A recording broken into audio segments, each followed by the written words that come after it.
My hands were shaking so badly I could barely hold my phone. The text from Derek, the HVAC technician, sat there on my screen like a bomb that hadn't detonated yet. "Sir, there's a hidden room here. Behind the master bedroom wall. We need to talk about this." I read it 4 times, then 5. Hidden room. Those 2 words shouldn't exist in the same sentence as my house. I'd lived in this place for 12 years. 12 years! I knew every inch of it, or so I thought. That was 3 weeks ago, before everything fell apart. Before I realized that the life I'd built, the person I trusted most, the entire foundation of who I was, all of it was built on a lie so deep and so deliberate that I still can't fully wrap my head around it. Let me back up. Let me tell you about the before times, when I was just Michael Chen, a guy with a good job, a beautiful house in Westchester County, and a marriage I thought was solid. I met my wife Jennifer in 2009 at a marketing conference in Boston. She was presenting on social media strategy for luxury brands. I was sitting in the back, nursing my second coffee, and honestly, I wasn't paying attention until she walked on stage. She had this presence, confident but not arrogant, sharp but warm. When she made a joke about how brands were trying too hard to be relatable on Instagram, the whole room laughed and I thought, I want to know this woman.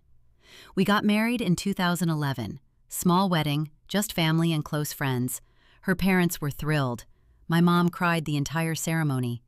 We bought the house in Westchester in 2012 for $485,000, right before the market started moving up.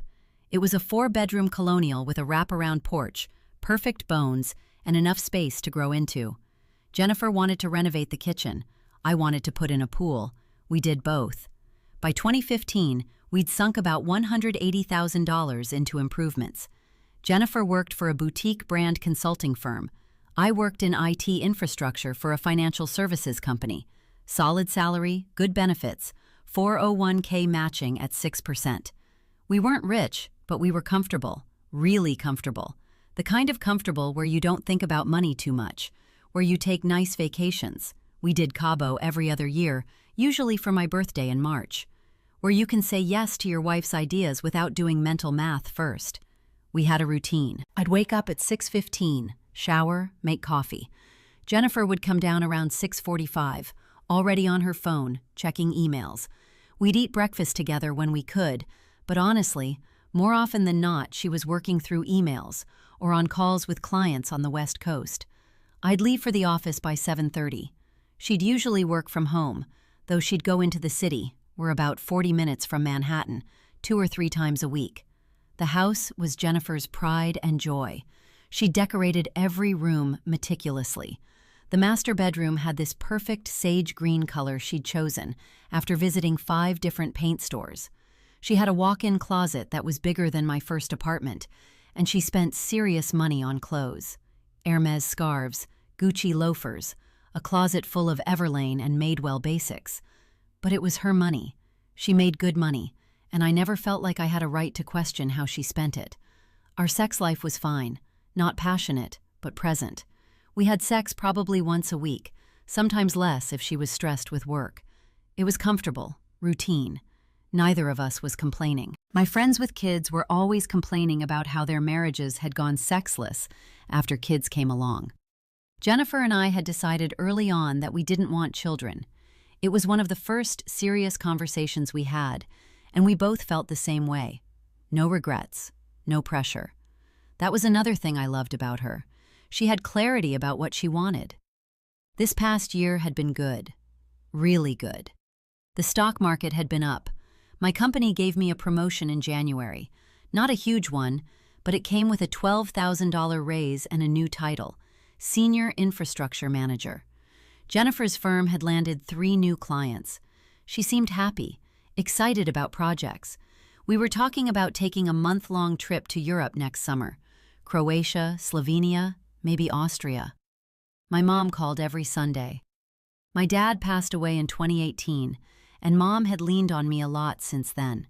She lived alone in our old house in Connecticut, about an hour north. Jennifer had always been patient with the Sunday calls, though sometimes I could see her glancing at her watch. but she never complained. She'd wave at the camera, ask my mom about her book club, remember details about her friends' lives. The house was settled, the neighborhood was quiet. Our neighbors to the left were the Hendersons, Tom and Linda, retired teachers in their 70s who grew incredible roses. Our neighbors to the right were the Parkinsons, younger family with 2 kids and a golden retriever named Max, who would bark at absolutely nothing at 3 a.m. We'd laugh about it over morning coffee. Everything was stable. Everything was normal. Everything was, I thought, real. Then, last month, our air conditioning unit started making this weird grinding sound. It was June, already getting hot. I called Derek from Premier HVAC, a guy who'd serviced our system for years. He was a good guy, maybe 50, divorced, always had some story about his kids or his girlfriend. He'd come out a few times over the years, always professional, always fair with pricing. He came by on a Tuesday morning. Jennifer was in the city for a client meeting, so it was just me there, working from home that day because I had back-to-back Zoom calls. Derek went down to the basement where the unit is, and I went back to my home office on the 2nd floor.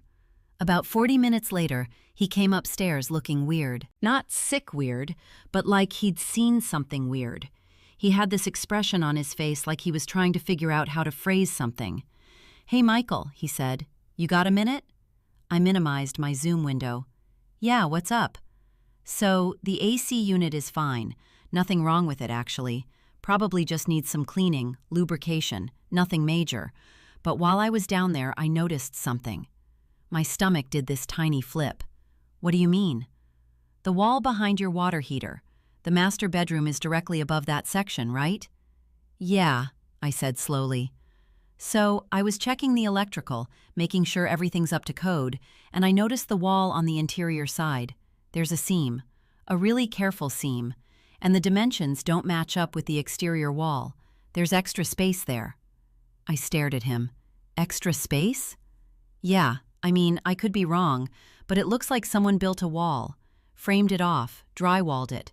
Could be a crawl space, could be something else, but there's definitely something behind there that's not showing on the exterior." I felt something cold move down my spine. "Okay," I said, trying to sound normal. "Thanks for letting me know. I'll look into it." He nodded, but he looked uncomfortable. "Yeah, no problem. Like I said, could be nothing. Could be some old renovation thing, but I thought you should know." I walked him out, paid him for the service call, and thanked him. He left. I stood in the kitchen for a while, just thinking about nothing. That night, I didn't mention it to Jennifer. I'm not sure why. It seemed like nothing, a sealed-off space behind a wall. Old houses have weird things. The place was built in 1987, 37 years old. Maybe it was a mistake in the original construction. Maybe it was left over from some plan that never happened. But that night, I lay awake next to Jennifer, listening to her breathe, and I couldn't stop thinking about it. The next morning, I texted Derek before work. "Hey, that space you mentioned. Do you think it's something I should worry about?" His response came back about an hour later. "Probably not, but if you're curious, you could have a contractor take a look. Might be nothing." Might be nothing. I decided to investigate, not to Jennifer, just to know. Just to satisfy the small, weird itch in the back of my mind that wouldn't go away. That Friday, when Jennifer had her late client dinner in the city, I went down to the basement with a flashlight and really looked at the wall behind the water heater. Derek was right. There was a seam, a very careful seam, and when I put my hand on it, it sounded hollow. That's when I realized I didn't know my wife at all. I stood in the basement for maybe 10 minutes, just staring at that seam. My hands were cold. The flashlight beam moved across the wall, careful, professional work. Someone had deliberately hidden something here, not hastily, not in panic, with planning. I didn't break through that night. I don't know why. Maybe because breaking through meant confirming something I wasn't ready to confirm. Maybe because once I opened that wall, I couldn't unopen it. Instead, I went upstairs, took a shower, and made dinner. Grilled chicken, asparagus, rice. Normal Friday night. When Jennifer came home around midnight, smelling like wine and expensive perfume from the restaurant, I kissed her like I always did. She told me about the client, some luxury skincare brand trying to pivot to Gen Z marketing. She was animated, energized. She kissed me back, then went upstairs to change. I slept next to her and felt like a ghost. The next morning, I called a contractor, not Derek, someone I found through my company's recommended services list. Guy named Marcus, who did renovation work. I told him I'd noticed some structural inconsistency in the basement and wanted a professional opinion. He came by Monday afternoon while Jennifer was in the city. Marcus was in his 50s, built like someone who'd actually worked construction his whole life. He went down to the basement with me, looked at the wall for maybe 30 seconds, then turned to me. "You want to open it?" he asked. "I want to know what's there." "Okay, I can do that. But once we do it right. We document it. We take photos, just in case." "In case of what?" My voice sounded strange to me. "In case you need proof of something later." Those words landed differently than I expected. Proof. He was already thinking legally. He could see it too. Whatever this was, it was wrong. "Do it," I said. It took him maybe an hour to carefully cut through the drywall and remove a section without destroying the framing. And there it was. A room. An actual room. Maybe 8 feet by 6 feet, completely finished. Carpet. Walls painted a soft cream color. A small desk. A twin bed with a white duvet. A lamp. And on the desk, a locked metal box, a burner phone, and a stack of documents in a manila folder. My legs felt weak. I sat down on the basement floor. "Jesus," Marcus said quietly. He wasn't asking questions. He was just documenting, taking photos with his phone. "You want me to?" "Yeah, photograph everything, everything." The manila folder contained airline tickets, dozens of them, all to the same place, Charleston, South Carolina, dating back 4 years. The names on the tickets alternated, sometimes Jennifer, sometimes a name I didn't recognize, Sarah Mitchell, and a third name that appeared less frequently, David Chen. David Chen. My cousin's name is David Chen, but he lives in Seattle. He's a software engineer. I hadn't spoken to him in maybe 3 years. The burner phone had a calendar, dates circled, hotel reservations, restaurant reservations, and photos. Hundreds of photos on the memory card. I didn't want to look at them. My hands were shaking so badly, Marcus had to help me navigate the phone. Jennifer, in a hotel room, with a man who looked nothing like me, laughing, kissing, in bed, at restaurants, on a beach. Years of photos. 4 years of photos. "Do you want to keep these?" Marcus asked. His voice was gentle, professional, like he'd seen this before. I nodded. I couldn't speak. "I'm going to finish documenting, then I'm going to seal this room back up. You're going to need a divorce attorney before you do anything else. Don't tell her you found this. Don't say a word." I looked at him. "How do you know?" "Because if she knew you found it, she'd destroy the evidence. Everything in this room. She'd say you planted it. The photos are dated, but if she gets a lawyer first, she'll claim they're fabricated. You need to have these documented by a professional, backed up, and in your attorney's hands before she knows anything." He was right. Of course he was right. I could feel the walls of my life collapsing in real time. Marcus finished photographing everything. He made copies of the documents on a USB drive and handed it to me. Then he carefully sealed the room back up, replacing the drywall section with new material, seamlessly. To anyone looking at that wall, it was just a wall. The secret was hidden again. But I knew it was there now. I would always know. "What do I owe you?" I asked. "This one's on me, buddy," Marcus said, and he left without taking payment. I sat in my basement for 3 hours.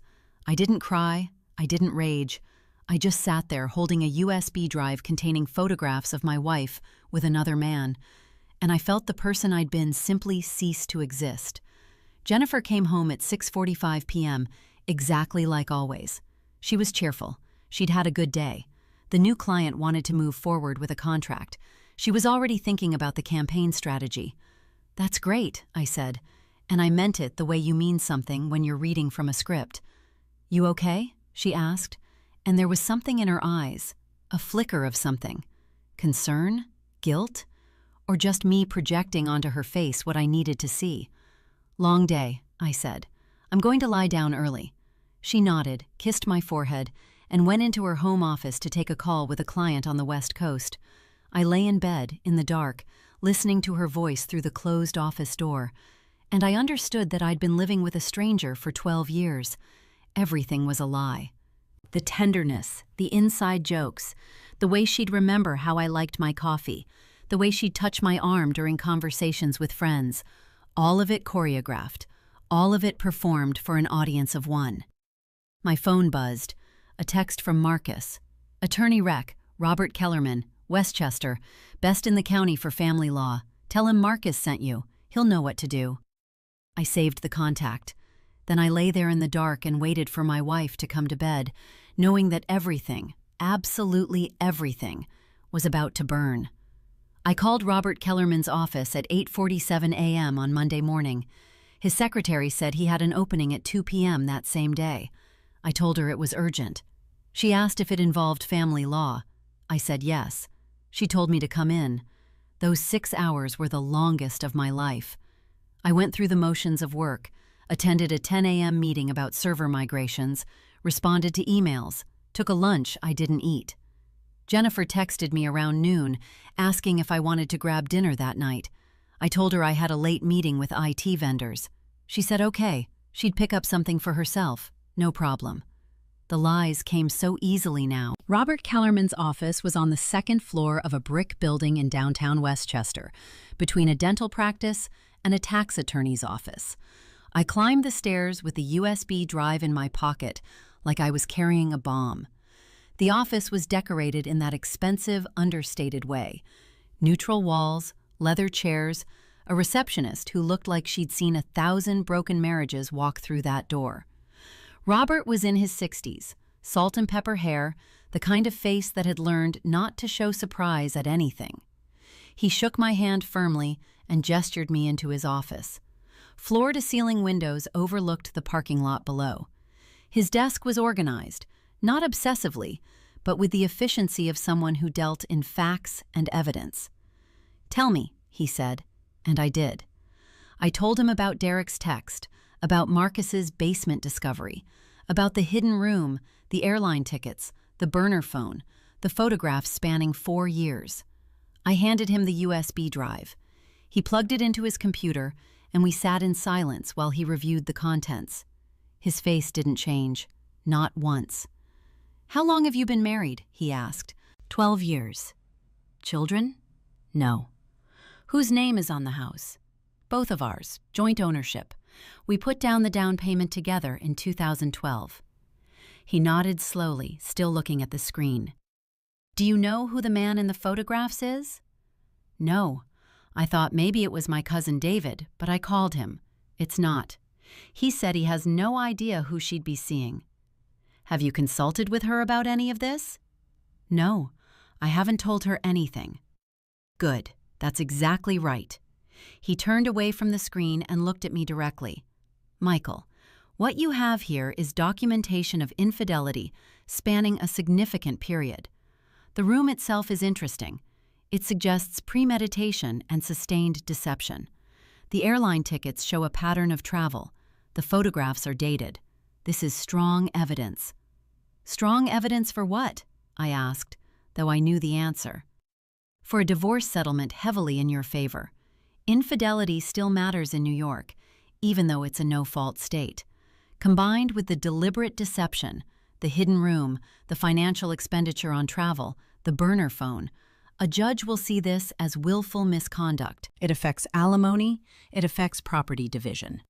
The word divorce hung in the air between us, like something that had just materialized from another dimension. "What do I do?" I asked. "First, we document everything.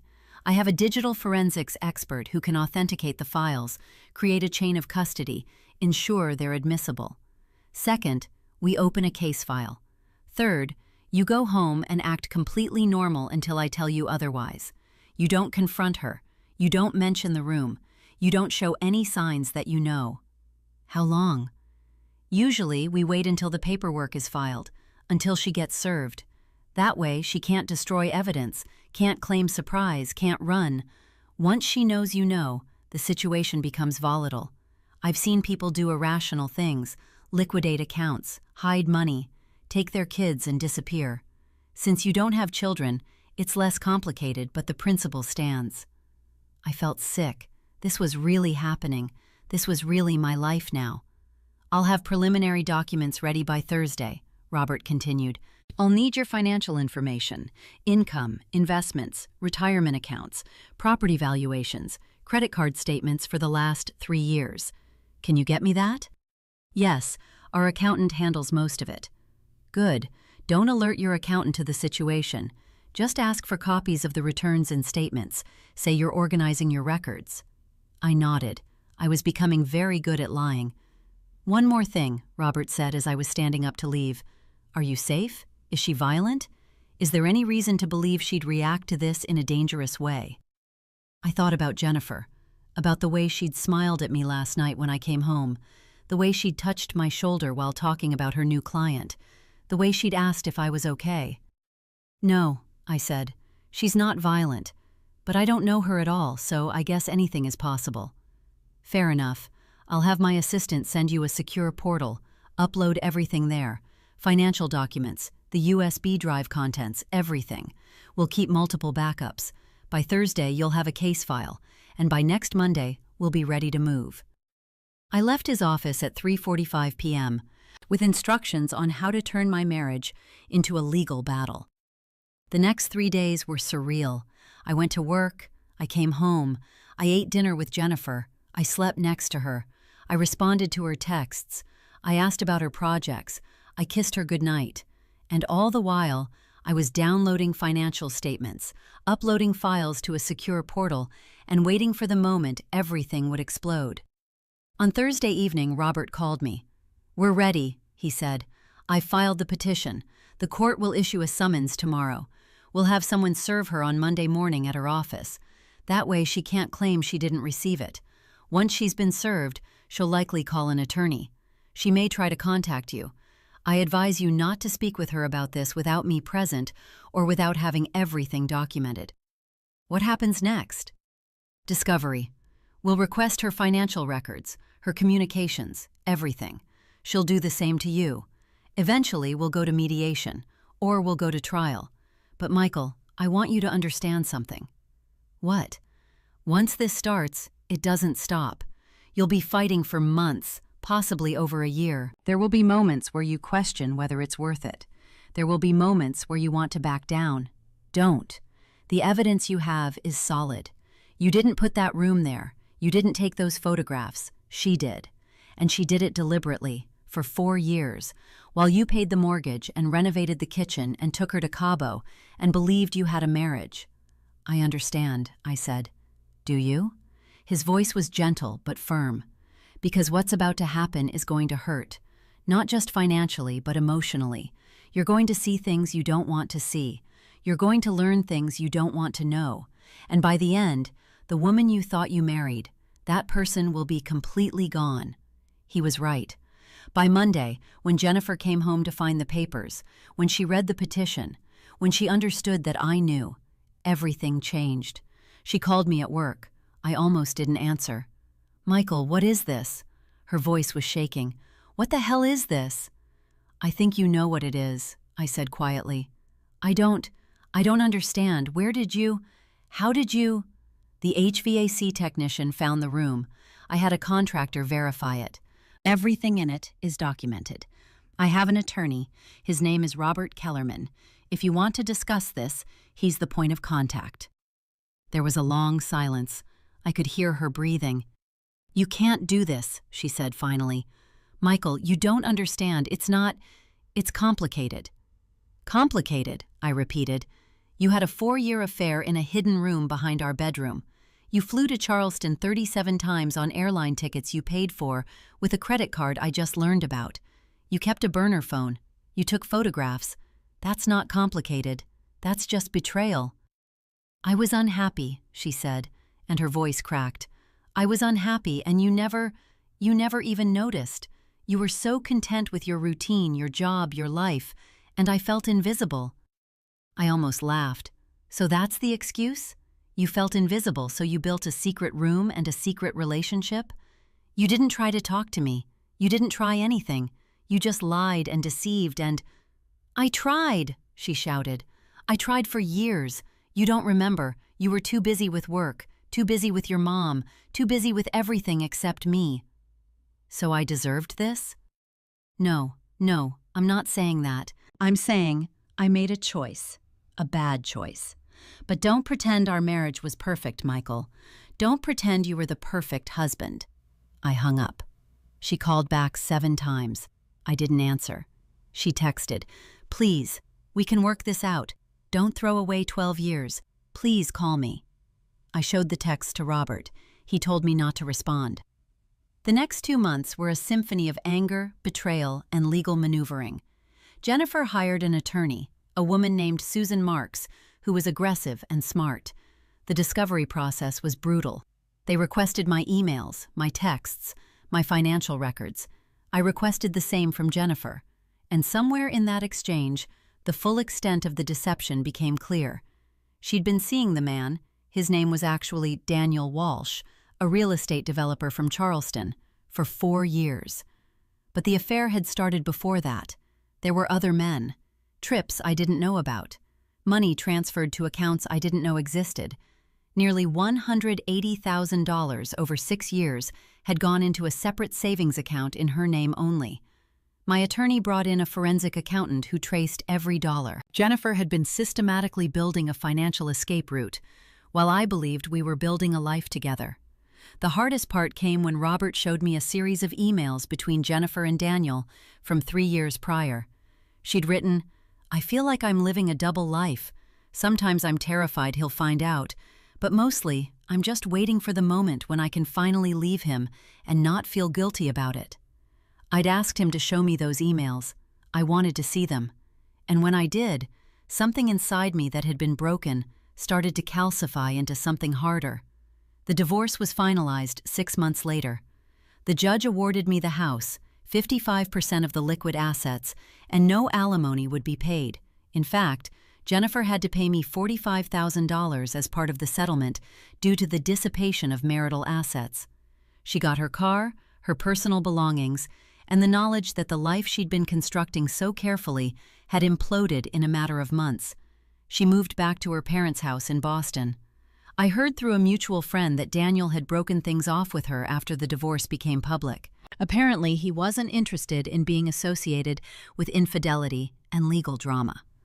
The neighborhood gossip was intense for a while. Linda Henderson asked me if everything was okay. Tom said he was sorry to hear about the split. The Parkinson's golden retriever still barked at 3 a.m., indifferent to the collapse of my marriage. I stayed in the house. I finished the mortgage payments. I hired someone to renovate the basement and remove any trace of that hidden room. The contractor, not Marcus, someone new, sealed it completely, added insulation, made it part of the finished space. By the time he was done, it was as if that room had never existed, but I knew it was there. Under the new drywall, behind the paint, the evidence of what had been hidden. Even erased, it was always going to be present. 6 months after the divorce was finalized, I ran into my cousin David at a family event, my mom's birthday dinner in Connecticut. I pulled him aside and asked if he wanted to get a drink. We went to a bar near her house. I told him everything, not to blame him, but because I needed to understand. I asked if he'd ever met Jennifer with another man, if he'd known anything. He looked stricken. "Michael, I swear to God, I had no idea. I wouldn't have. If I'd known, I would have told you. I know we haven't talked in years, but I wouldn't do that." I believed him. And then I asked him the question I'd been sitting with for months. "Do you think I was a bad husband?" He thought about it carefully. "No," he said finally. "I think you were a human being in a marriage with someone who made choices you didn't deserve. That's not the same thing." I appreciated that. I needed to hear it from someone who wasn't my attorney or a therapist. A year after the discovery of the room, I was having coffee with Marcus, the contractor, who'd reached out to see how I was doing. He told me something I hadn't expected. "That room," he said, "I've seen them before, hidden spaces in houses. Usually it's affairs, sometimes it's embezzlement, Sometimes it's just people storing things they don't want their spouses to know about. But the deliberation, the planning, that's what gets me. When someone builds something like that, they're not doing it on impulse. They're choosing every single day to maintain the lie. That's a whole different level of commitment. To what? I asked. To the affair? No, to the deception itself. Some people need the lie more than they need the truth. It becomes part of who they are. Confronting it means confronting something fundamental about themselves, and not everyone's willing to do that. I thought about Jennifer, about the woman I'd married and the woman I'd discovered, and I wondered if they were ever the same person, or if the woman I'd loved had been a performance all along. The house sits empty most nights now. I kept it, paid for it, own it outright now after the settlement, but I don't feel like I'm home. I've been seeing a therapist. She says it takes time to rebuild trust, especially in yourself. I started dating again about a year after the divorce. Nothing serious. I go out with women, I have conversations, and somewhere in the back of my mind, I'm always listening for the lie, the inconsistency, the small crack that reveals something isn't what it seems. My mom asks me when I'll meet someone again. I tell her I don't know. She says I shouldn't give up on love because of one bad experience. I tell her it wasn't one bad experience. It was 12 years of one. Sometimes I drive past the house in Charleston where Jennifer and Daniel used to meet. I don't know why. I've never gotten out of the car. I just sit there for a few minutes, looking at the building, and then I drive away. The hidden room is gone now, sealed away forever, but the truth it contained, that's permanent. That's the real inheritance Jennifer left me. Not anger, not even sadness, just the absolute crystalline knowledge that people are capable of living double lives so completely that the people closest to them never see it coming. And maybe that's the only wisdom that matters. Sometimes the person sleeping next to you is a stranger. Sometimes you don't know your own life. And sometimes the truth, when it finally arrives, comes from the person who's supposed to be fixing your air conditioning. I got the house. I got the settlement. I got the justice the court could provide. But I lost the person I thought I was married to, and I never got her back.